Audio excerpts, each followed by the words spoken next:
Welcome to the Scam Economy with your host, Matt Bender.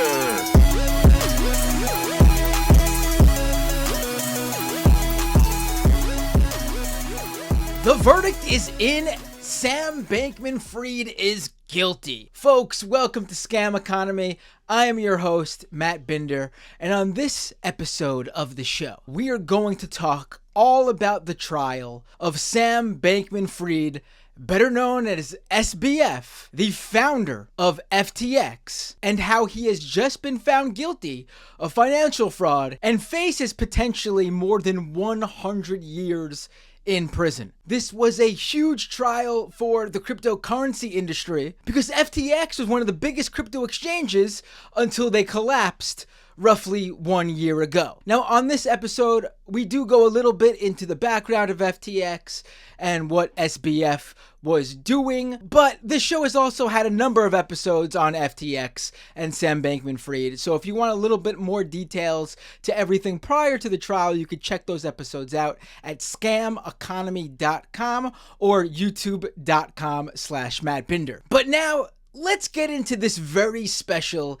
SBF trial episode of Scam Economy. And joining me now to discuss all of this, it's Molly White, friend of the show, writer of the Molly White newsletter, and of course, the creator of the best cryptocurrency resource on the web. Web3 is going great. Molly, thank you so much for joining me on Scam Economy. Thanks for having me back. I'm so happy you're here because you've been pretty much my resource for the entirety of the Sam Bankman-Fried trial. And, we were talking a little bit before we started here about how, for such a big trial, it sort of just came and went, and it was a month long. And I was talking about how I'm sure for you, who was covering every little thing of every day of the trial, it didn't feel like it probably didn't go as fast for you. But I think people were expecting some big, because usually with these big trials there is some sort of big day in court, like one that gets all the headlines, and I feel like that never really happened here. And I don't want to get ahead of myself, but because it is obviously a big trial. But I guess in a way to sort of just wrap it all up, up front for people who maybe just want a quick summary, Sam Bankman-Fried is going to jail for a long time, and they took really quickly to come to that verdict. Yeah, it did. There wasn't, the days of jury deliberation where everyone was wondering what was going on in there and, why couldn't they come to a verdict? It took them 4.5 hours to reach a verdict after only 4 or 5 weeks of the trial.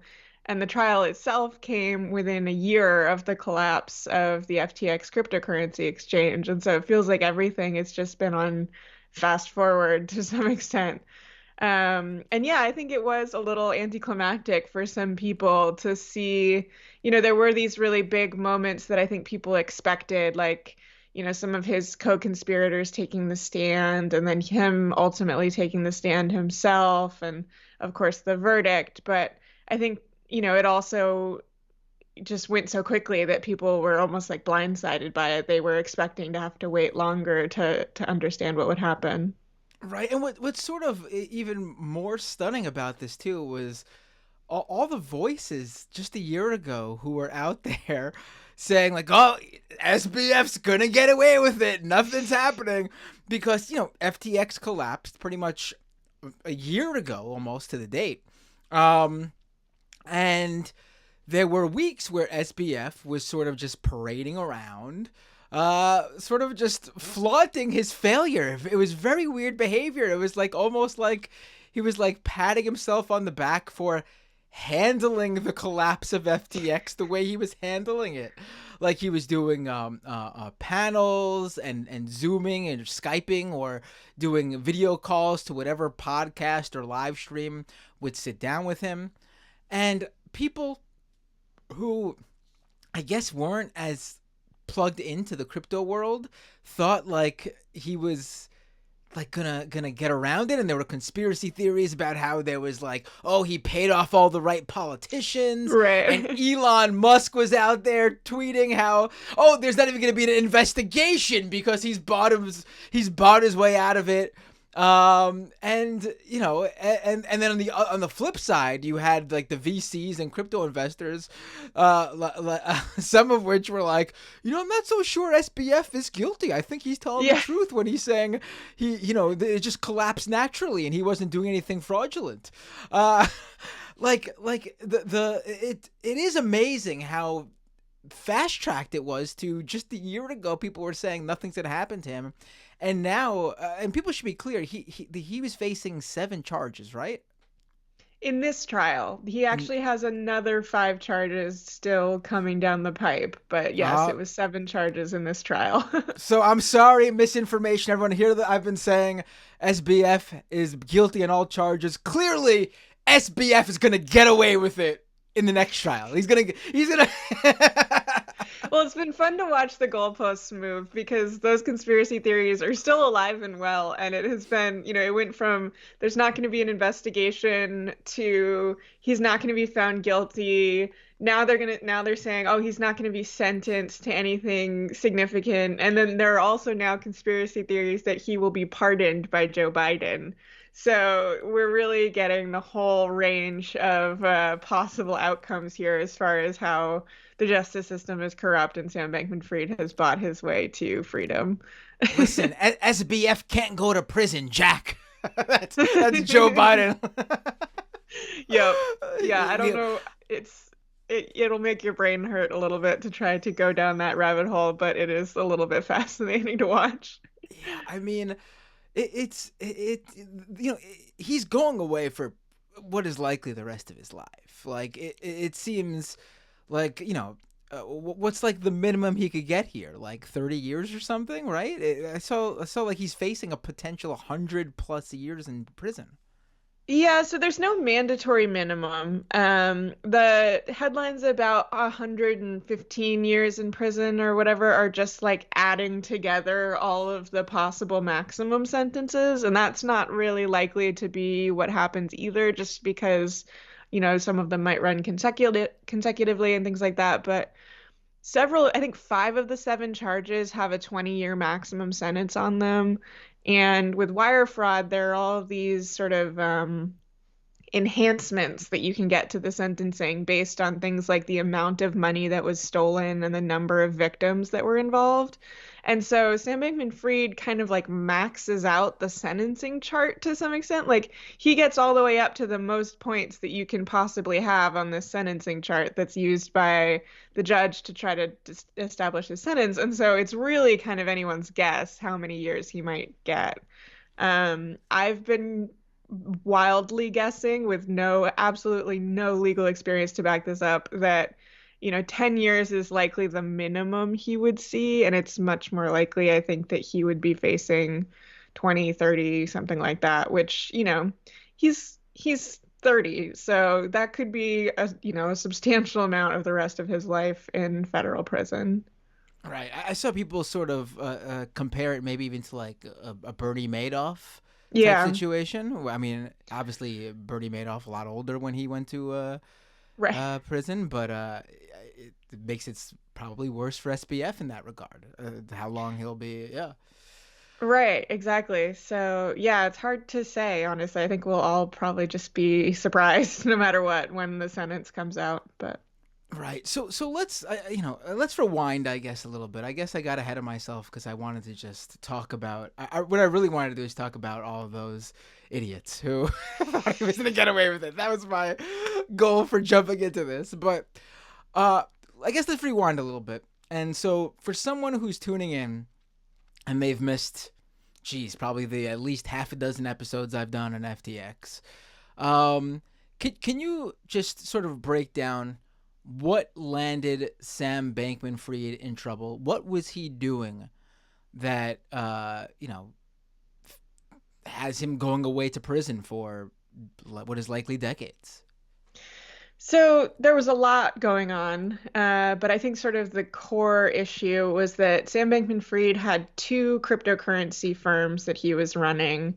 There was Alameda Research, which was a cryptocurrency trading firm that he had started first. And then several years later, he started this company called FTX, which was a cryptocurrency exchange. And what ultimately came out to have been happening was that Alameda Research was funneling customer funds out of the FTX exchange, which is supposed to just be holding on to them for the customers, so that they could place trades with them. And Alameda Research was using those funds for its own purposes. So it was either trading with them or using them to get loans, putting them up as collateral for loans. There was just some wild spending happening on, venture investments. There were loans being made to executives that were then being made, sent through to political and charitable causes or used to buy real estate or give gifts to Sam Bankman-Fried's parents. It was all sorts of stuff that you're absolutely not supposed to be doing with customer funds. So that was sort of the core of it. And then there were a bunch of sort of tangential issues around lying to customers and investors and lenders and all sorts of things like that. But the biggest issue really was the misuse of customer funds. Right.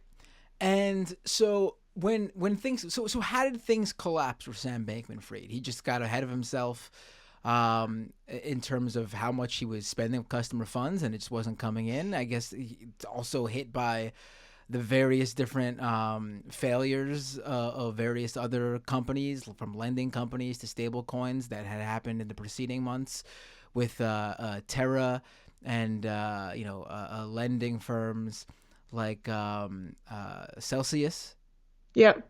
Yeah, so those things all impacted Alameda Research pretty dramatically. The market downturn in general caused a lot of their positions to become less profitable because they were overall sort of betting that crypto would continue to go up. They had been taking loans from a lot of these lenders who eventually went under. And so there was a period of time in mid-June or so when a lot of their loans got called back and they had to dip even further into this pool of customer funds in order to repay lenders. But things really fell apart in early November of 2022, when the crypto media outlet CoinDesk published a leaked balance sheet that they had gotten their hands on that belonged to Alameda Research and showed that a substantial amount of Alameda's assets were somehow tied to FTX. So they were either this token called FTT, which is FTX's exchange token that they had created, or there were these things that were broadly called Sam coins, which were these tokens that were very closely affiliated with Sam Bankman-Fried in some way, like Solana, which he had been a very early investor in, or this token called Serum, which was related to this project that he had started. And so people realized that like the whole foundation of Alameda Research was enormously fragile, because as soon as FTX started to falter, FTT might falter, which would then cause panic in FTX, which would cause FTT to falter even more. And it's this thing in crypto that's usually referred to as a death spiral, where as soon as people begin to lose faith in the token or the exchange or the person running everything, things can go south really, really quickly. And so that's what kind of started to happen when that balance sheet was leaked. And then Changpeng Zhao, who is the CEO of Binance, which is FTX's largest competitor, also, like a day or two later, put out a tweet saying that they were going to sell all the FTT that they had, which was a substantial amount. It was like 25 million or something like that. It was a big number, because they had had a stake in FTX, which FTX later bought out, and part of that buyout was denominated in FTT. And so they had this whole pile of FTT that they'd just been sitting on. And they threatened to sell it, which would even further worsen the potential market downturn in FTT. And so this death spiral just became completely unsavable. And people started to panic and withdraw funds from FTX. Lenders started to recall loans from Alameda. And eventually, the fact that they had spent all of this customer money that they were not supposed to be spending, that they were just supposed to be holding, came back to bite them because at some point they could no longer meet the withdrawal requests that were coming in. Right. So I just want to say uh, that Malik's coins and Matt's coins, we had no investment in Sam's coins, so our cryptocurrencies of choice are still highly valuable. Do not sell. Completely liquid. Yep. We're in good standing here. But then after that, I want to ask. So how much was lost when from customers' funds when FTX could no longer pay out once everyone wanted to get out? Yeah, so it took a while to figure that out because a lot of the accounting there was pretty shoddy. But the number that most people have settled on is around $8 billion dollars in assets were missing and had not been repaid. At various points in time, that number had been more and had been less, but $8 billion dollars was kind of the magic number for this trial. All right, and so to go back again before the trial. So when FTX goes under, I recall they brought in the same guy who had to look over Enron's books. What was his name again? Yep. I forgot. John J. Ray III. Right, John J. Ray III. And so he ends up having to look through all of FTX's records, which apparently there were not much record keeping going on in the company, right? Like it was just a mess apparently. And it, like you said, it took them a while to even figure out how much was missing, but not only how much was missing from like just like the normal failure of a company, how much was missing in terms of like where did it go, like what, like they didn't even know what where some of these funds had went. And also I remember there was a point where after the collapse there was money flowing out of FTX's Yeah.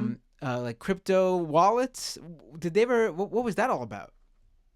Yeah, so it was a mess. I think that is somewhat understating it. There's this period of time after John J. Ray III took over where they would be like, "We just found more crypto wallets. This is great," and they would be all excited about it. And people were like, "What? Like, what do you mean you found them?" But it was just that the accounting was so bad that they were just on this sort of investigative mission. But yes, so there was an incident. It was, I think, the night that FTX declared bankruptcy, which would have been November 11th. It was either that night or the day before. And Sam Bankman-Fried had stepped down and turned everything over to John J. Ray III. And in the midst of all this chaos, as FTX is falling apart and everyone's panicking, suddenly people start to observe sort of massive outflows from some of these FTX wallets. And there was a lot of confusion over maybe this was someone trying to secure the funds and make sure they were in a safer place. But it turned out that there was actually quite a large hack on the night of the FTX bankruptcy or thereabouts, where several $100 million was stolen from the cryptocurrency exchange. And to my knowledge, it has not been recovered. Interesting. Sorry, my dog is snoring. No, that's all good. What kind of dog? He's a mix. He's a pit bull husky German shepherd mix. Oh wow! All right. Listen. I totally understand falling asleep during a talk about FTX and SBF. For Yeah, he us, doesn't not find so it as much. fascinating as I do.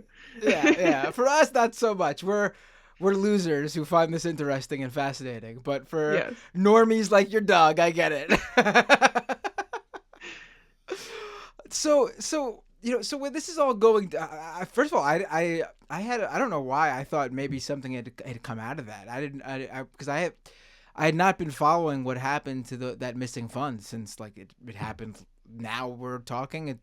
We're just a few days off of that being exactly a year ago. The funds being stolen.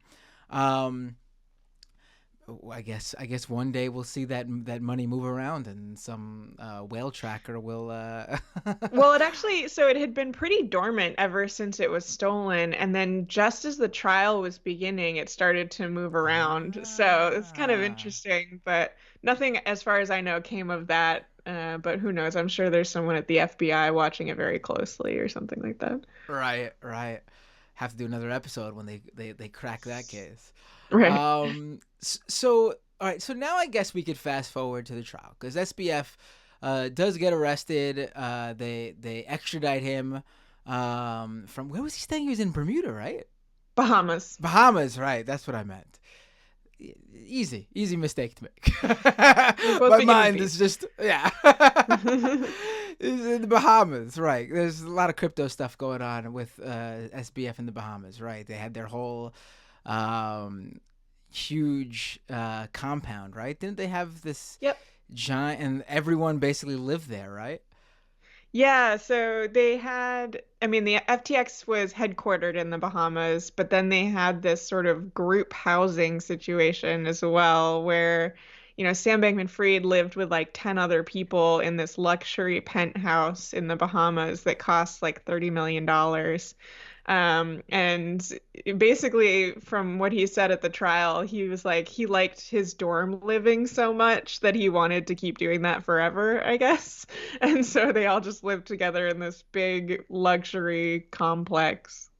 Such weird people. Such weird people. Yes. Really, like I don't even want to. I mean, I don't even go to work in an office because I don't want to be around my coworkers. I can't even imagine. Yeah, I lived with like 10 people at one point in college, and I don't know if I would repeat that. Yeah, yeah. Well, I guess that's what makes him such a genius, right? Must be. I don't know. So he's arrested finally, and um, there were charges that were dropped before the trial, right? They basically dropped all the campaign finance charges, Yeah, it was basically just on. one charge, but yes. Oh, there was just one campaign finance charge, right? Okay. And they dropped it basically on like a technicality because it wasn't part of the extradition, right? Yeah, so that's kind of been, and that's actually why five of the charges were split into a separate trial, is they're still trying to work out with the Bahamas if it is legitimate to tack on additional charges that were not a part of the extradition agreement. And so they decided that, sort of in the interests of efficiency, they would try the first seven charges, which were a part of the original extradition agreement, and then they would come back to those other five at a later date. But the campaign finance charge was dropped entirely, although I'm not 100% sure, but it may be that it could be re-added if they come to this agreement with the Bahamas.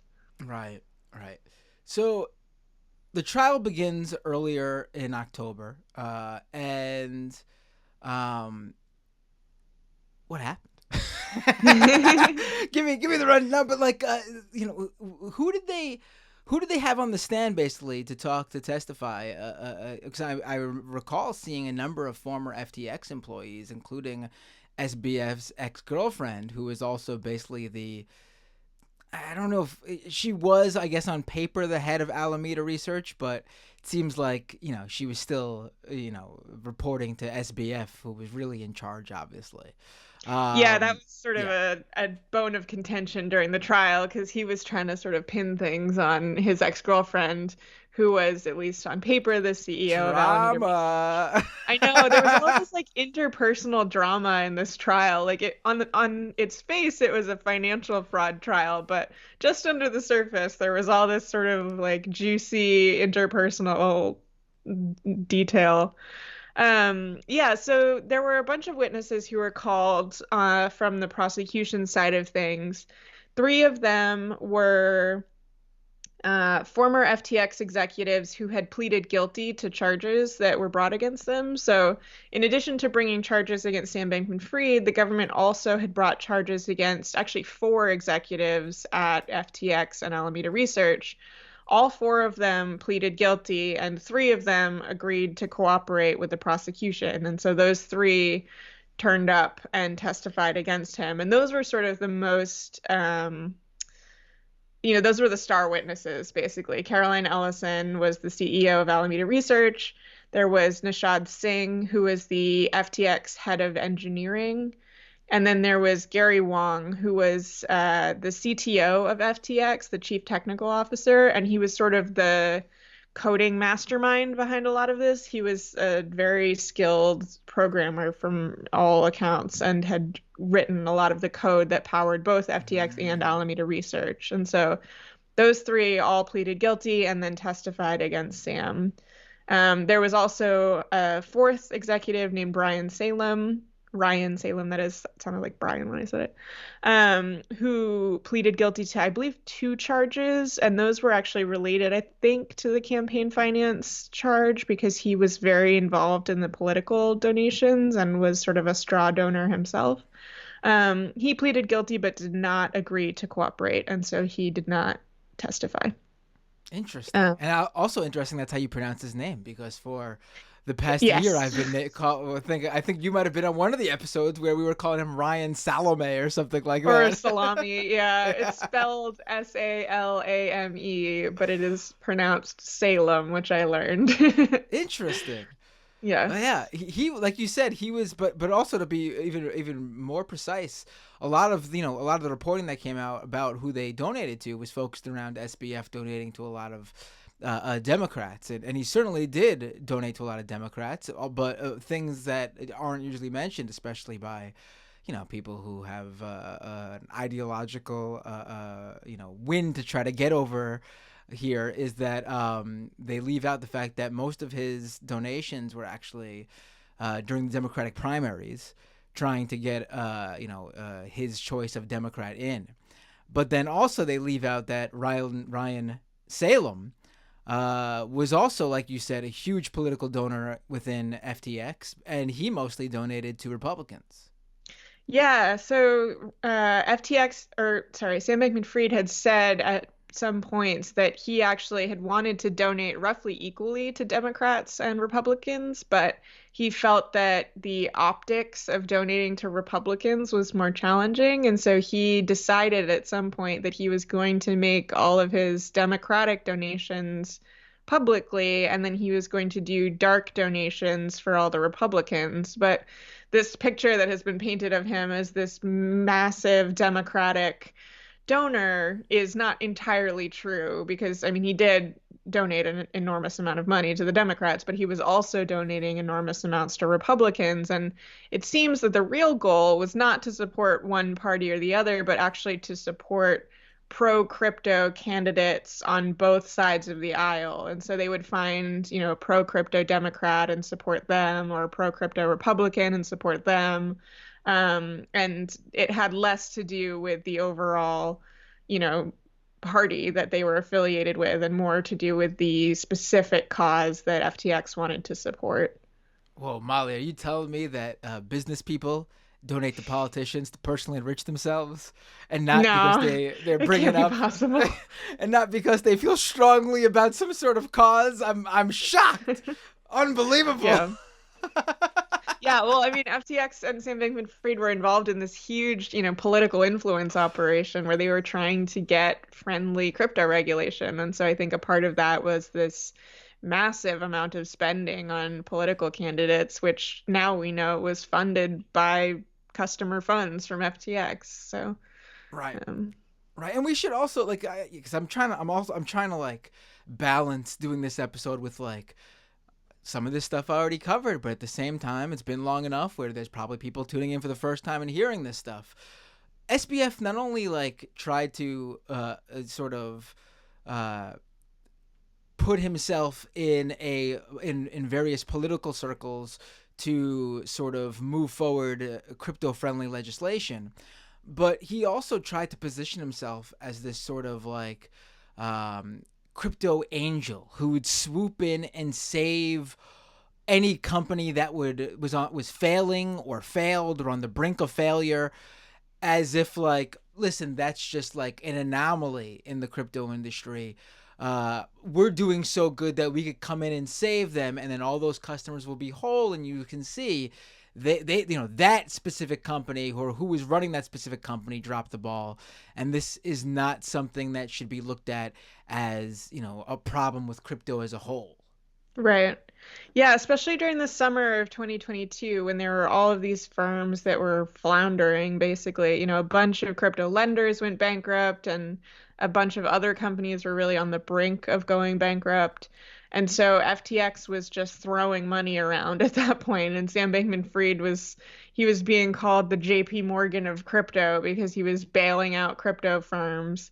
Most notably BlockFi, which ultimately did go bankrupt after FTX went bankrupt, because their lifeline had been severed pretty much. But yeah, that came up in the trial because, at that point, Alameda Research and FTX and Sam Bankman-Fried were all aware that there was this big hole in the balance sheet, and yet Sam Bankman-Fried was authorizing these massive expenditures to help bail out these companies when they really couldn't afford to be doing so.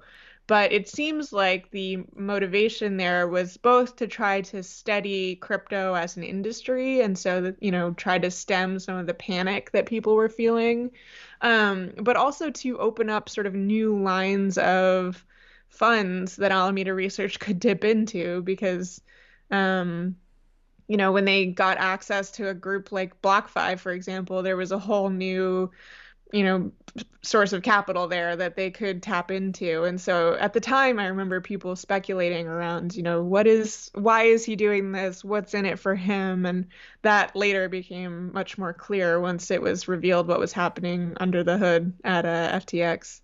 Right. I feel like it really is baffling to me when people are like, oh, who could have seen this? I was just reading. I don't even think it was new, but when I was researching for the episode, I came across this piece again about one of the big FTX VC firms that invested in them, Sequoia Capital, where they were wooed by him on a phone call where he's basically saying like, one day he wants you to be able to. Sam Bankman-Fried was like, one day you could open up the FTX app and buy a banana.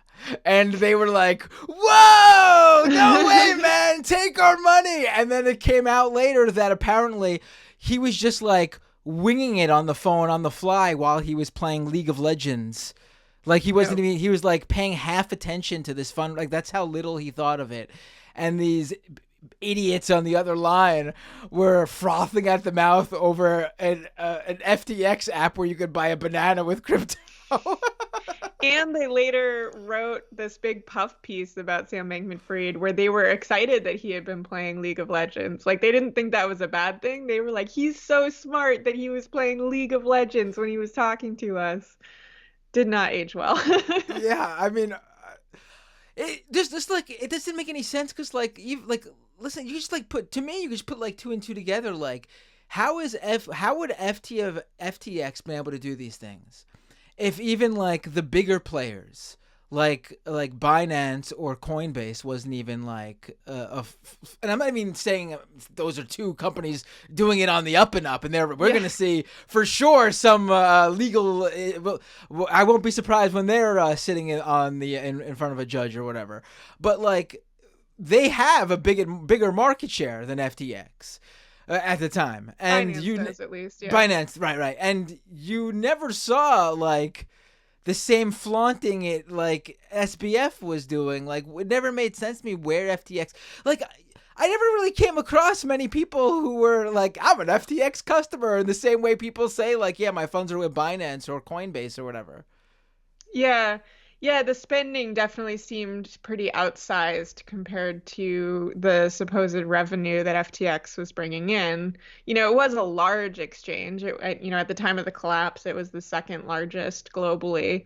So it was bringing in some money at least. But yes, it did seem like, the Super Bowl ads and the arena and the, all of these expenditures that they were making were pretty extreme. And that definitely came up at length in the trial around, the absolute, enormous amount of money that was going towards these marketing projects that Sam Bankman-Fried had to some extent spearheaded.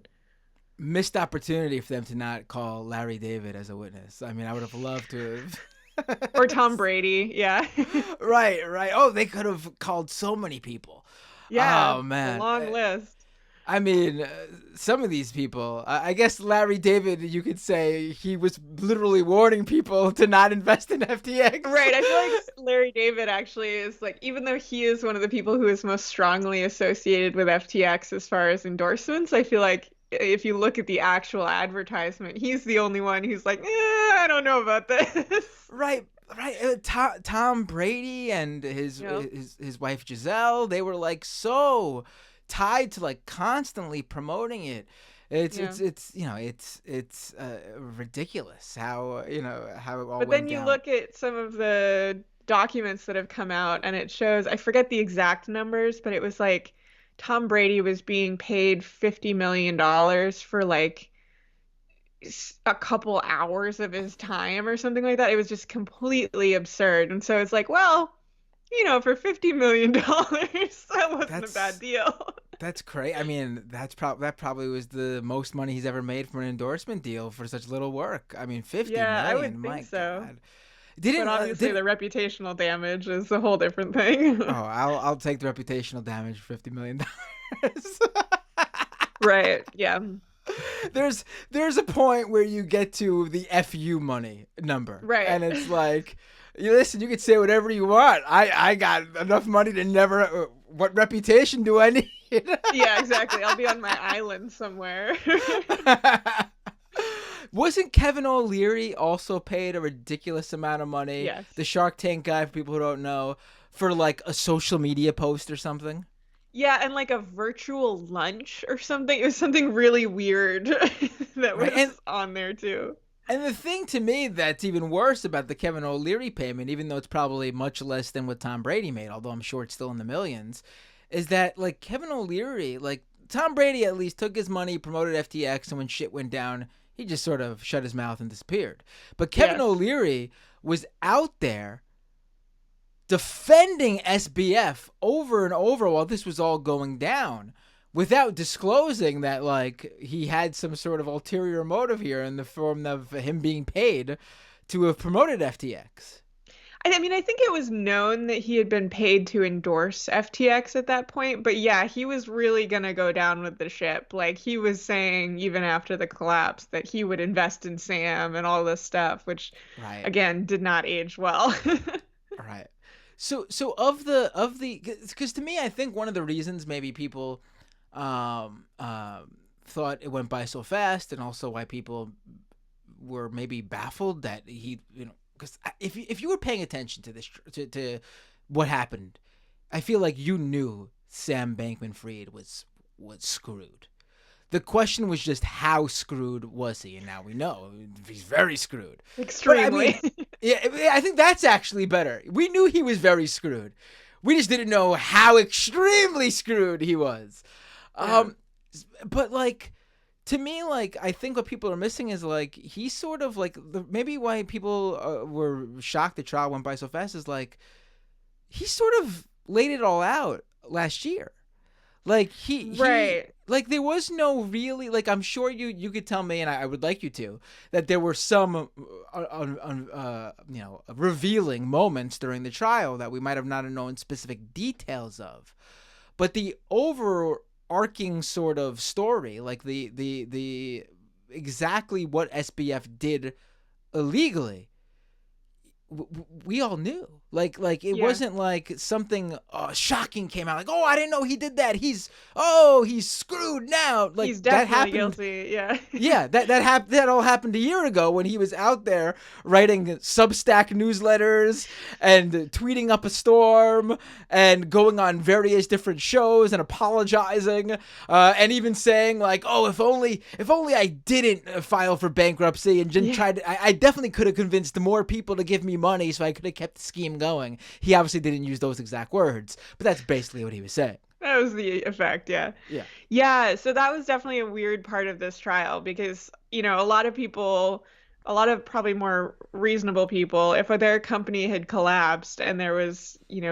rumblings that maybe something bad had happened and that you were at the head of it, like the first thing you would do is get a lawyer and shut up. But Sam Bankman-Fried he did get lawyers, but he did not shut up even when they were telling him to. He went on this like month-long media tour where he was talking to every journalist who would talk to him. He was going on Good Morning America. He went on this like New York Times deal book summit. He was like going on Twitter Spaces and talking to just random people online. It was like anyone who would listen to him. He even spoke to And some rando named Molly White, didn't he? yes, briefly he did speak to me on one of those Twitter Spaces. Yes, several of the crypto skeptic contingent had some words with him on various Twitter Spaces, actually.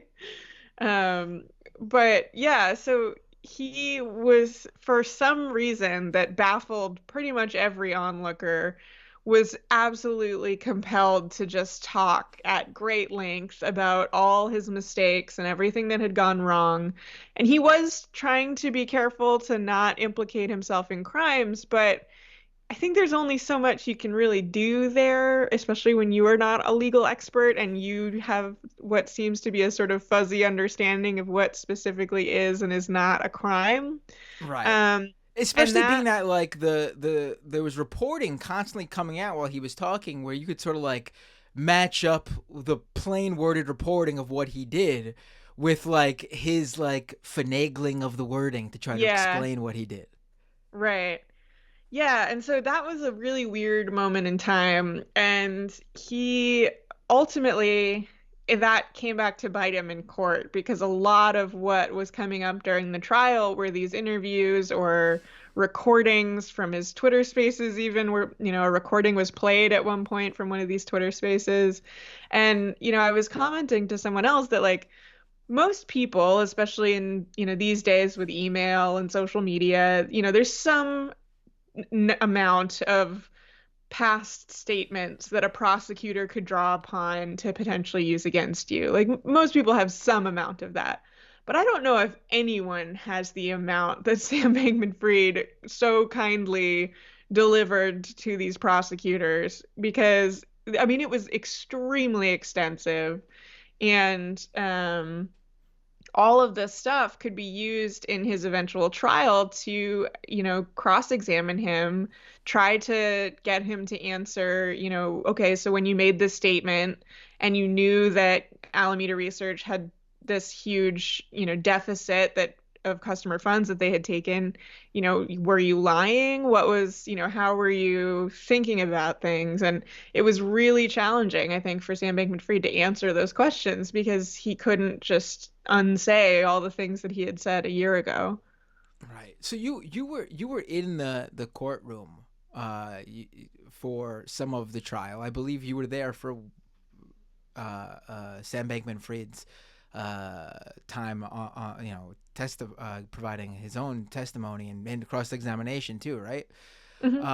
Was he, because I feel like if you go back and watch some of those clips and videos and podcasts from that time period, it almost feels like you're watching someone who thinks like he's sort of like so narcissistic that he really does believe he's gonna, he was so smart to be able to raise the funds and get away with it for as long as he did. He'll talk his way out of this one too. That's what it felt like when I was watching it. Like the way was he that way on the stand, or was like, what was his demeanor? How did he, and was he, what was his reaction to some of the stuff? Was he stumped at points? Yeah, so he was very odd to watch. And I had quite a lot of familiarity with his demeanor, and so I sort of knew what to expect. And so when a person testifies in their own defense, they are first asked a bunch of questions by their defense team, and they're very friendly questions. They're trying to get him to say like that he was so overworked, he was working so hard, and maybe he dropped the ball, and they're lining him up for answers like that. And so that wasn't all that interesting, and they were providing a lot of background that was all stuff that, someone who followed the case closely pretty much knew.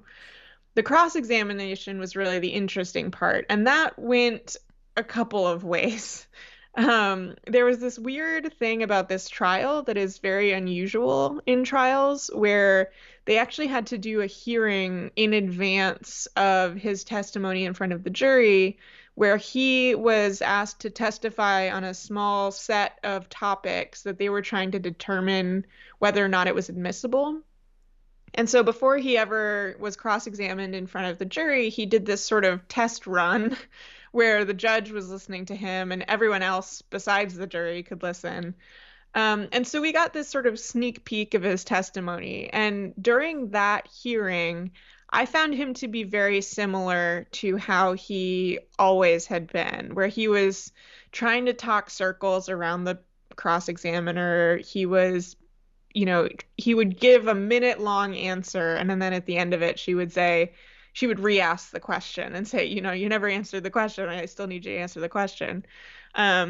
He was trying to offer more detail than she had asked for in the questions. He was offering to try to explain things further. And that was sort of the Sam Bankman-Fried we had always known. He's always been very wordy and often very circuitous in his answers. But it seemed to me that between that hearing, I think it was on a Thursday, and the eventual cross-examination, which happened on a Monday, he had gotten some coaching from his lawyers on his approach, because by Monday he was a very different person when he was responding to the cross-examiner, and he pretty much was saying yes or no, or usually I don't recall. And he was still being evasive in some ways, where he would really push back on the specific question that he was being asked. Like she would ask him, did you ever say something around, to the effect of all your assets are safe or something like that? And he would say, well, I don't recall saying anything in those specific words. And she would have to say, well, but in substance, did you ever say something like this? And he would try to like dodge the question by getting really semantic about it. But he was not as long-winded as he was on that Thursday without the jury in the room. And so I think he did sort of get a talking to probably from his lawyers to just say yes or no and do not go into more detail, which is unlike Sam Bankman-Fried, for those of us who've seen him in interviews prior to this date. Right. Obviously we know how the jury reacted generally, being that they found him guilty of all the charges, but was there, just being in the room and watching everything, was there, in terms of any like specific reactions from the jury that was interesting in terms of like, because, you have to also put into your mind that like, here crypto is still probably not so accessible to the vast majority of people still, and you have a jury that probably was, I'm sure from the beginning of the trial they had to be explained every step of the way exactly what even FTX did and what crypto was and how it all worked together that way. Yeah, so a couple things on that point. The first is that I was always in the sort of overflow rooms. I was never in the actual courtroom itself, and that meant that I couldn't see the jury. Okay. But I could speak to people who did see the jury, so I do have the sort of secondhand reporting on that. And the jury they did react to some things. There were points where it seemed like some of them were almost rolling their eyes when he was evading some of these questions. But I think for the most part, they worked pretty hard to try to conceal any really overt reactions to things that he was saying. And so it was a little hard to tell going into the deliberation phase how things had gone over with the jury. We just sort of had to go off of our own instincts. But obviously, many of us there had a pretty strong bias going into this. And so we were all like, what if the jury is like completely on a different page and we just don't know it? Did not turn out to be the case. But the other thing I was going to say is that so there were they were explaining cryptocurrency to the jury to some extent, but it was actually a little surprising to me the lack of depth they went into around a lot of the crypto stuff. And I think that was very intentional on the part of the prosecution team, because they realized that you really don't need to know what cryptocurrency is or how it works or what a blockchain is or all these different things. at a very deep level to understand what happened here, Right. because the core of it was really that Sam Bankman-Fried allowed a company to take customer funds from a different company and use them in ways that it wasn't supposed to be used for. And whether that was dollars or bitcoins kind of didn't matter that much.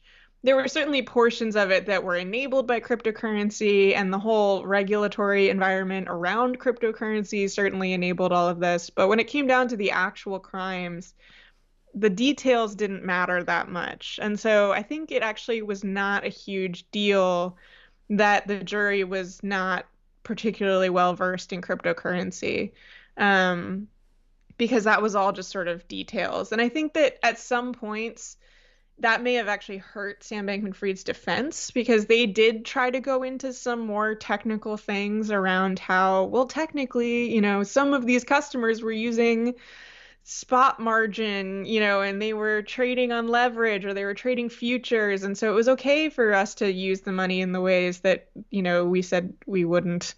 And I think that as they got into more technical descriptions of things, or they tried to explain sort of the ins and outs of how some of this trading worked, they started to lose people a little bit. And so, um, I think that the prosecution really made the right move there to just keep it simple, just talk about the fraud, and then it doesn't, we don't have to try to get everyone to be intimately familiar with the ins and outs of cryptocurrency. Right. Financial fraud is financial fraud, no matter what currency you Exactly. use. Right. Yeah, and like I think that's No, a, go a ahead. key part of this case too, because some people were saying like, oh, well, it's cryptocurrency, it's not well regulated, they're not going to be able to, try him on any, criminal charges. And it's like, well, wire fraud and money laundering kind of apply no matter what you're doing, so, and that's what they ended up charging him with. I'm glad you brought that up, because I feel like there's a large contingent of like cryptocurrency people who act that way, who go through life thinking that, oh, there's so little laws around this that we can just pump and dump a coin. We Right. could do all sorts of shady, illegal activity. We could sell to ourselves and say that, oh, look, I sold this thing for, this NFT for this much money, pumping up its price on the market. And, they think they could do all this sort of fraudulent activity and get away with it because it's crypto and not like US Right. dollars. Yeah, that's been super common. And then, in the past couple of years, we've seen cases come out that are charging people over insider trading or market manipulation, using laws that have been around for forever now, far longer than cryptocurrency. And people are like, oh my God, I didn't think this would apply, but it, Right. it really doesn't matter, because the laws are intentionally written to be quite broad so that, it doesn't, you don't just create a new type of asset class and then circumvent the whole thing, which a lot of people were like, oh my God, we thought we found the magic trick to evading, You mean I you know, can't scam people with scam coin and get away with it? Damn. right. I too was shocked. So So, let's actually jump back for a second. 'Cause I did want to touch on, you had mentioned the three former FTX employees who did testify at the trial. Was there anything particularly interesting? I'm sure there was something interesting just with the. I could only imagine and I know you weren't there for this, but I can only imagine the intensity in the room when Caroline Ellison was on the stand, looking at SBF, their eyes meeting for the first time in months after their tryst. And it was who? actually funny because at the beginning of every testimony, they have to ask the person to identify, like to pick him out in the room. And it took her like a minute to find him, which was really funny. Like everyone was like, what was that about? But like she couldn't find him at first. Potentially because he looks pretty different from what he looked like a year or so ago. Really? Really? Um, what's that? He looks different. Yeah, he's lost a fair bit of weight. He's got a haircut now, which Is he chiseled like one of those courtroom? Was that a real courtroom photo that went around? It was a no, joke, that was an AI. right? Yeah, that was AI. The like Superman looking Most of the courtroom sketches I have found are actually extremely unflattering. Oh, I let me feel tell like, the worst I saw was I mean, I actually made me feel bad for her. Like that Caroline Ellison yes, sketch. Oh my god, she it's like looks the courtroom sketch so. artist has a grudge. Like it's not flattering. But We almost looked like a caricature. It looked like like it's looking yeah, straight to a boardwalk and sat down at one of those things. right. And like One maybe of she those didn't tip booths. well or something, and so they Right. made her look really bad. Yeah. Yeah. So yeah, he does look different. He used to have this really sort of wild curly hair that always looked like he just rolled out of bed and had like slept on it or whatever. That is much shorter now, and so it's like cropped short. It's probably shorter even than your hair. And he was wearing a suit, which is unusual for him. You know, in better times, he would always just be wearing a t-shirt and shorts. And so I think it just took her a second to find him. And he may also have been like kind of behind someone or something, but it was just this weird moment where people were like, can she not find him? Did she Um, call out like, "Where are you, my love? I don't." Sam. Yeah, and then they asked her to describe something he was wearing to like double check that she had identified the right person. This is also something they just do. I'm not really sure why. I'm sure it's some sort of legal thing, but she was like, a suit. You know, it's like, Right. okay, well that describes every male person in this courtroom, but um It seems like something from like a bygone era where I guess like people were traveling to the courtroom by like horse and they could have like had to change out of their like old yeah. rugged Wild West clothes and I don't know. It just Yeah, feels or like they really like old school or snuck in a something. Sam Bankman-Fried body double, or I don't know, Right. but yeah. Oh, So anyway, that was kind of a weird moment. But yeah, generally speaking, regarding the testimony of the co-conspirators, I actually thought that was some of the most interesting parts of the trial because, you know, like we said, Sam Bankman-Fried went on this media tour where he was talking to everyone who would listen and describing in great detail the what happened or what he said happened at FTX, whereas there was just silence from all three of these people because at this point they were cooperating with the government, they were negotiating plea deals.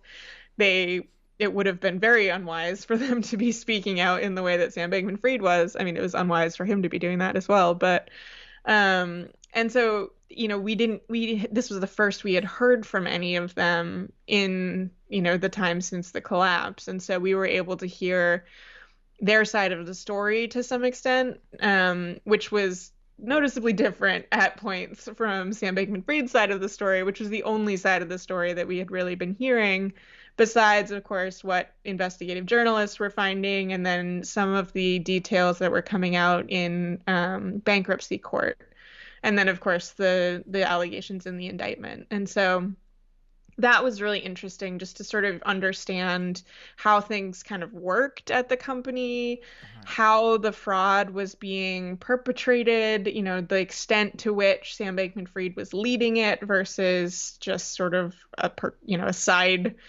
character in it was not super clear. And so that all I thought was really interesting. Right. I feel like that was one of the takeaways from the trial for me, just how obviously at the center of all of it he was. Like cuz he had Right. been trying to throw blame towards Caroline Ellison, which, by the way, was it clear that she held a grudge when she was up there? I feel like I would have. they had a big fight. He tried to basically throw it all on her because she was Yeah. technically the head of Alameda Research, which is technically where Right. the misuse of the funds was happening. But then, like you had mentioned, like he was very clearly at the trial found at the center of it. And I think, if I recall, and you would know better than me, obviously, the testimony from the former the CTO, the Very long. engineer Gary, that was really important because he was basically, if I remember correctly, told to code things for SBF to go in and use be able to access Yeah. customer funds. Like it was explicitly asked by SBF for this to be coded into the system for him. Yeah, all of the FTX employee witnesses directly implicated Sam Bankman-Fried in not just being aware of the fraud, but leading it. And yeah, Sam Bankman-Fried did try to throw Caroline Ellison under the bus. He also tried to throw Nishad Singh under the bus at some point. Which one was he? What was his role again at FTX? He was the head of engineering. Okay. So he was, Gary Wang was the CTO, but he was kind of a sole coder. He wasn't like leading other engineers, whereas Nishad Singh was sort of managing the engineering team. Okay. Got it. And yeah, it was interesting to watch Sam Bankman-Fried try to throw these other people under the bus because really all he had in terms of a defense was trying to introduce doubt in the prosecution's version of events, which was this very cohesive story. They laid it out really well. They were very good at like ordering the witnesses so that they were telling this sort of understandable story and not just going piecemeal. And so by the end of the prosecution's case, you had a pretty clear idea of what they said happened at FTX. And instead of trying to present their own version of that, the defense team was really just trying to undermine the prosecution's case because, like I said, I don't think they had a good alternative story that a juror could latch onto and say, oh, okay, this is how everything fell apart without Sam Bankman-Fried having any criminal role in it. But because of that, it meant that when you were if you did this sort of mind exercise to try to play out what it would have meant for some of these people to be lying, it just made no sense. Like he at one point tried to claim that he had no idea that Nishad Singh had backdated all of these transactions that had the effect of basically creating $50 million in revenue for FTX that had not previously been recorded. And so when Sam Bankman-Fried was trying to say that like Nishad Singh just came to him and was like, fix the problem, boss, you don't need to worry about it, and Sam Bankman-Fried was like, okay, and didn't ask any other questions, you find yourself trying to go down this thought exercise of like, so Nishad Singh just decided for some reason to do fraud and lie to auditors for no personal benefit. He wasn't making any money off of it. And just because he liked Sam Bankman-Fried, I guess, but he didn't tell Sam Bankman-Fried that he was doing this. So it's not like he was trying to get in his good graces. He wasn't supposedly instructed by Sam Bankman-Fried. So like, what would have possessed this man to do this? There's just no plausible alternative explanation.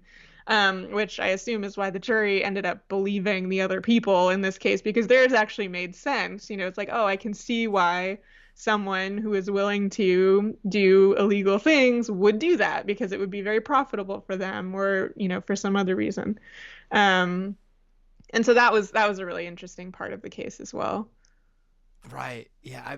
I mean, once they throw you under the bus, I mean, you can't even say that because they didn't throw him under the bus. They just truthfully explained exactly what his role was. But once they did that, I mean, I felt like I knew it was over for SBF. Yeah. I mean, if that didn't do it, do we know why Ryan Salem didn't? I mean, there's no. I'm guessing he got a less of a deal. I'm assuming for not agreeing to help. I have no idea. What do are the people who testified, are they looking at jail time or what? Yeah, so the people who testified, a major part of why someone would testify is because they're hoping to get a lighter sentence as a result of it. So if you cooperate in the case and you tell the truth and you're helpful to the government, you will get what's called a 5K letter, which is where the prosecution writes to the judge and says, hey, this person was helpful to us. Consider that when you make your sentencing decision.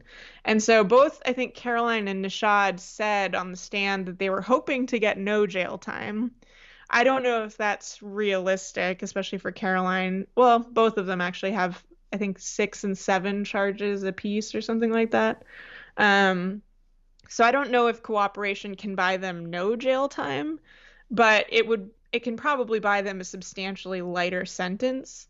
Ryan Salem, because he did not cooperate, is likely looking at a harsher sentence as a result, but he was also charged with fewer crimes. I think Got it. he only had two charges, maybe. So I'm really curious. I really don't have any guesses on what their sentencing will look like. Again, I would be surprised if Caroline and Nishad got zero jail time, but I could see it being, a couple of years or something like that. Again, totally uninformed guess.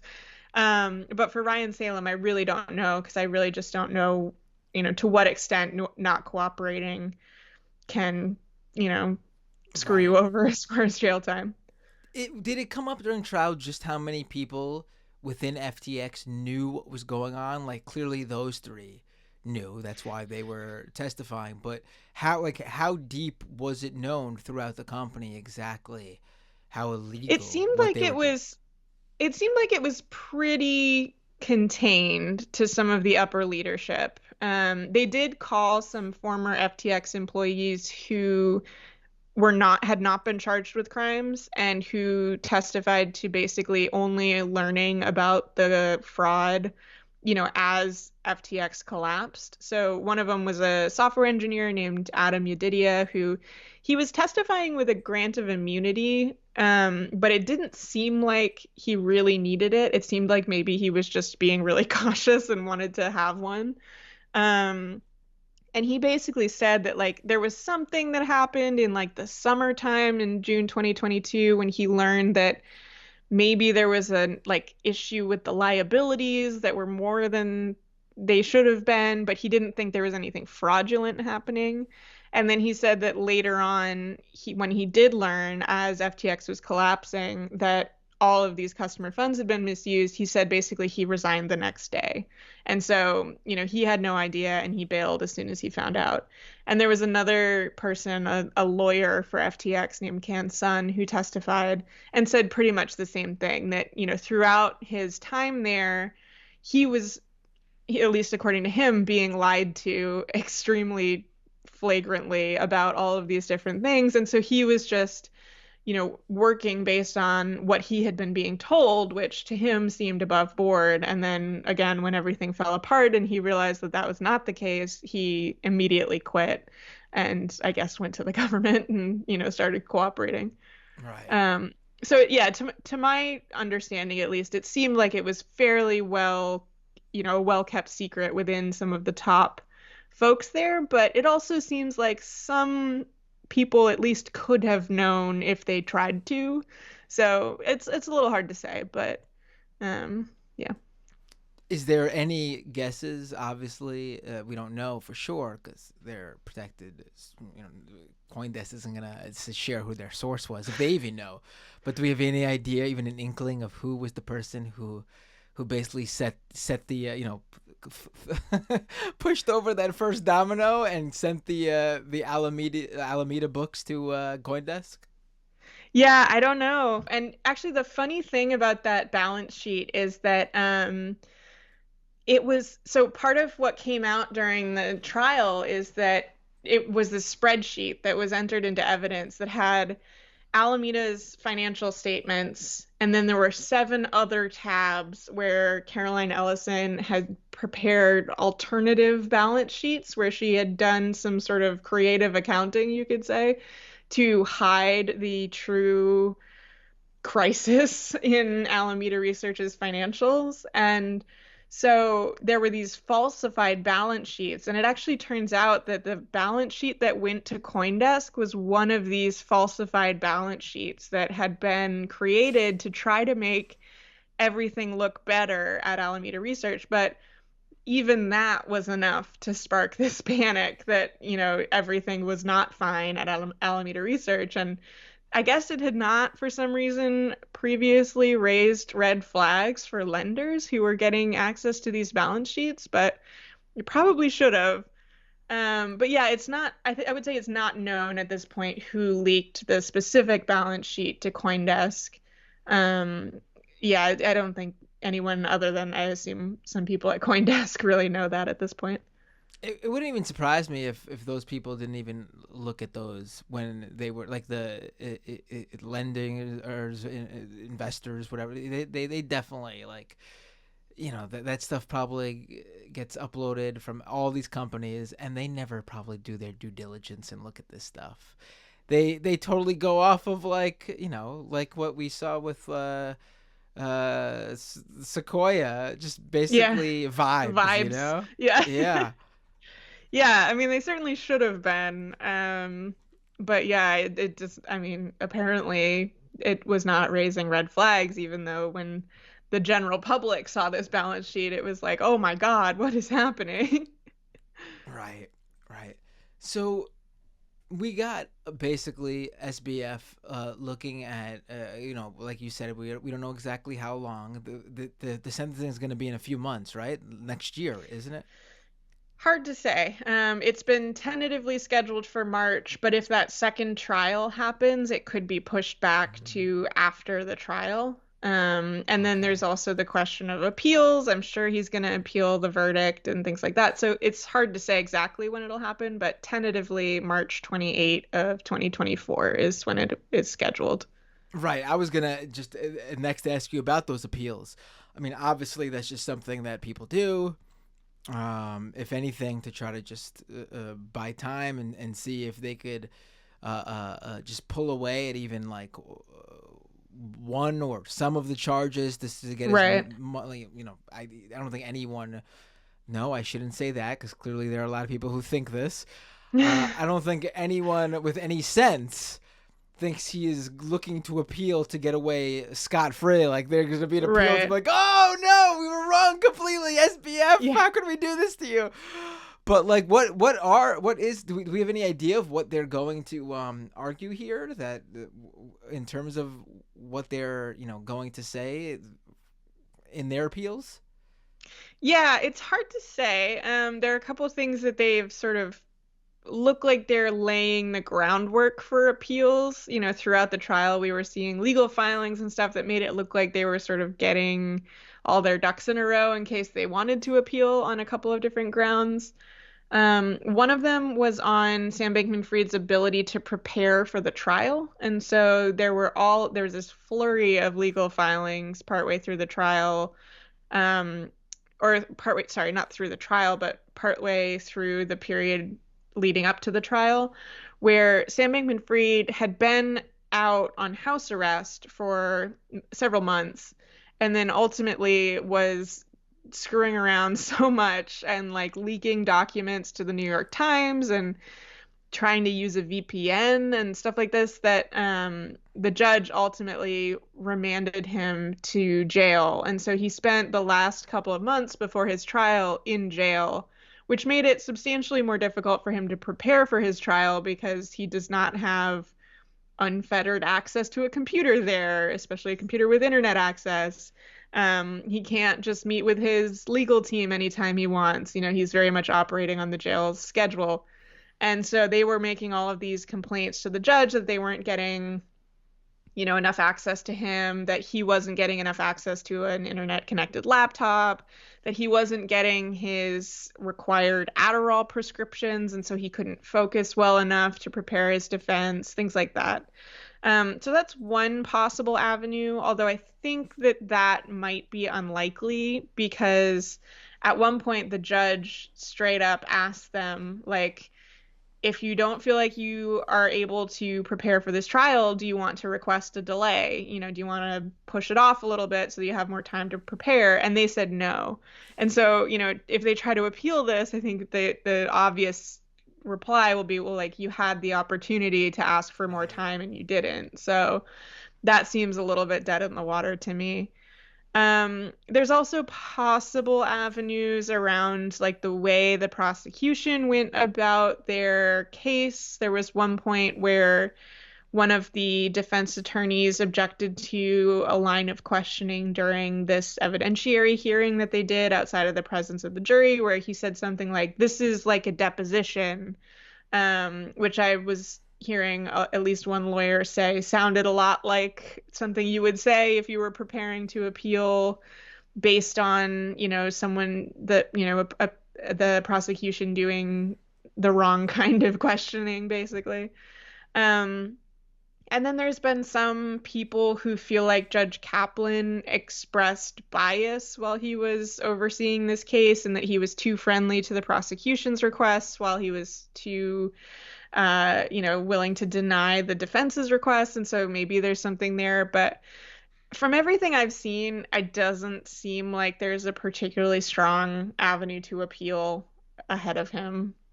Right. They should just make the classic argument that any crypto person makes when you try to criticize crypto or debate them on crypto. It's just, you don't understand crypto. You don't get the blockchain. It. You don't get the blockchain. How, Your Honor, dismiss this case. The jury did not understand blockchain. Yeah, definitely. I was personally hoping that he would, and maybe this could still happen. I still have hope that so when it comes to sentencing, his team will have the opportunities to submit a document basically making the argument that he get some specific sentence, obviously a much lighter one than I'm sure the prosecution will ask for. And I'm still hoping that they will try to argue that the enhancements based on the amount of money that was lost are invalid because crypto tokens are just made up and they don't actually have any real value. Like, I would love to see someone just do a full 180 on their strongly held crypto beliefs when it comes down to trying to get out of a jail sentence. Right. I mean, I wouldn't put it past them. Right. Yeah. Yeah. Oh my God. This whole saga has been crazy. And like, I guess it was sort of like we were talking about earlier, like, sort of anticlimactic, but at the end of the day, he's gonna get his just desserts. I mean, the dude is gonna pay for what he did. Did you see some of these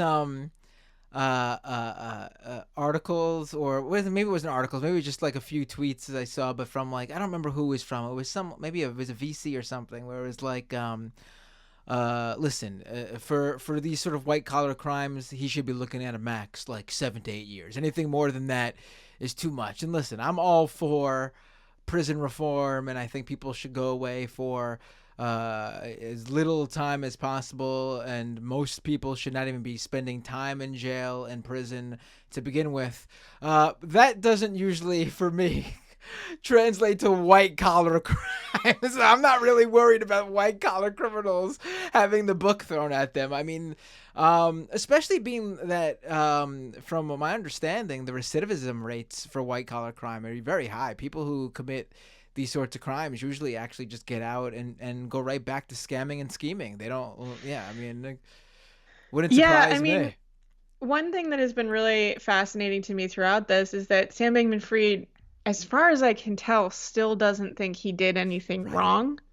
Right. Maybe he will start to try to show some sort of, regret or something like that once it's, now that everything's over, maybe after an appeal fails or something like that, and he's just trying to impact his eventual sentencing. But it doesn't seem like he believes that he did anything wrong. And I don't know if that's just because he's trying to, say that because he's trying to get off on the sentence. Like, it seems like he really doesn't think what he did was wrong.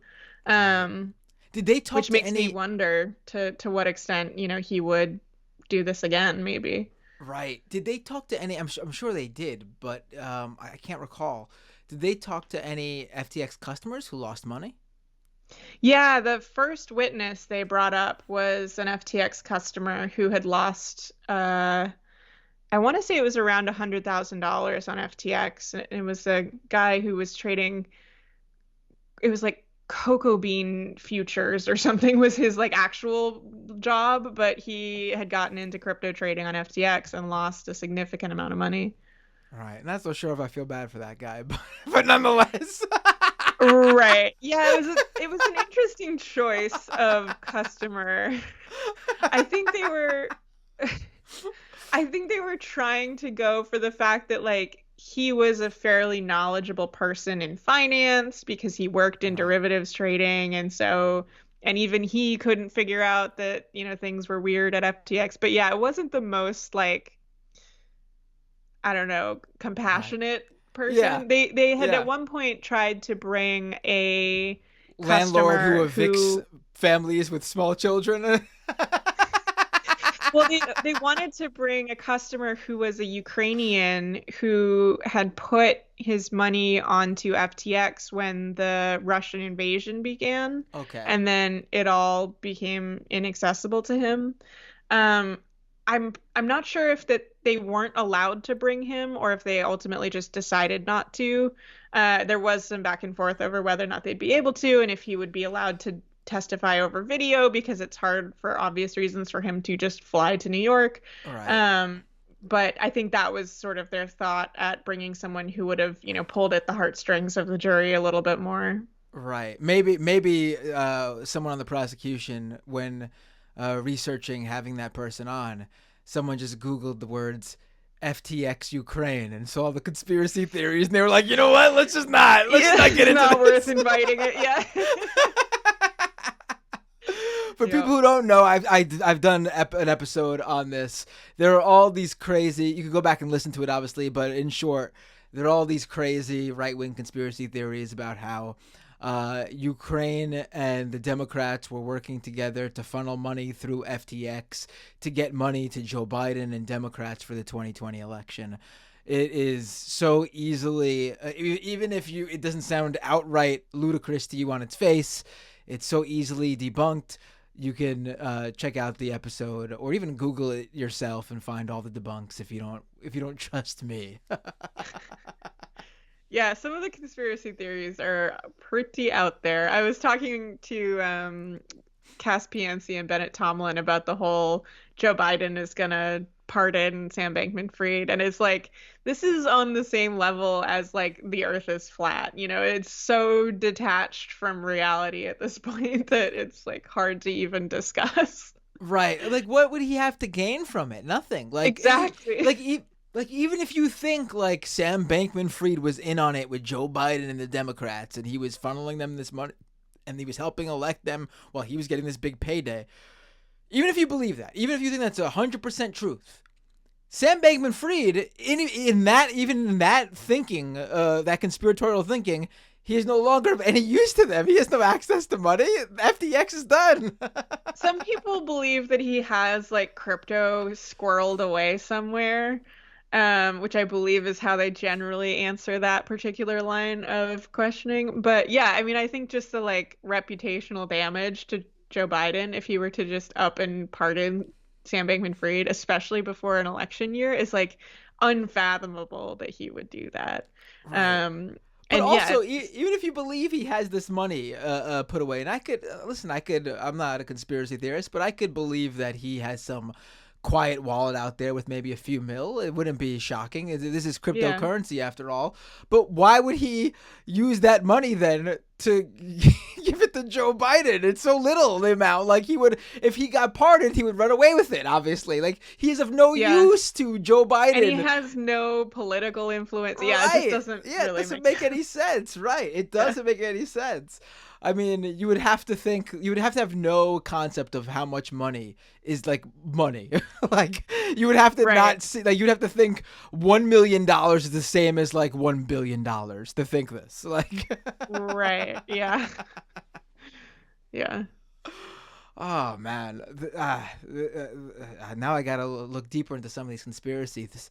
I'm not so familiar with the post SBF arrest ones where he's gonna get pardoned by Biden. It's just I just enjoy watching them sort of shift as it's like, oh, he's not gonna get convicted, and then he gets convicted on all counts, and so now they're like, oh, I guess he's gonna get pardoned. Yeah, pardoned. Okay. Right. Right. Well, I can't wait for the sentencing to happen and for him to literally be like cuffed and taken to jail. I can't wait to see the ones there. They're digging a secret tunnel underground for him. The DNC themselves, all those Democratic staffers right now are digging away under the jail. Right. Oh man. Well, Molly, this is before we end this episode, was there anything that I didn't touch upon from the trial that you think is something that should be mentioned, or do you think we pretty much got it all? Oh, I mean, there's a million things we could have talked about, but I mean, it was a long trial with a lot of twists and turns. But... Hit me with one thing we didn't talk about then, and we'll end it there. Well, I enjoyed hearing them talk. I'm actually working on an article about this, so stay tuned for that. But there was a specific incident that they talked about that I found really interesting because we Oh, knew that the incident had happened, but we didn't know much in the way of details. does this have to do And with the polycule? it does not, thank God. In fact, the word polycule was never uttered in that courtroom, much to my delight. So yeah, no, it had to do with an Molly's exploit. working on a juicy article about some polycule details. Like, Yeah, no, thank God.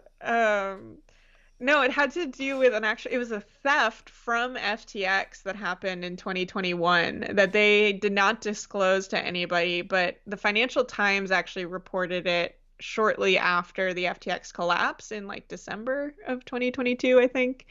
Um, and what had happened is a trader had taken out a position with cryptocurrency tokens, including one called Mobile Coin, and manipulated the market on these very illiquid tokens so that they were able to borrow a substantial amount of real collateral against it and then just abandon the manipulated tokens and make off with this collateral that they had quote unquote borrowed.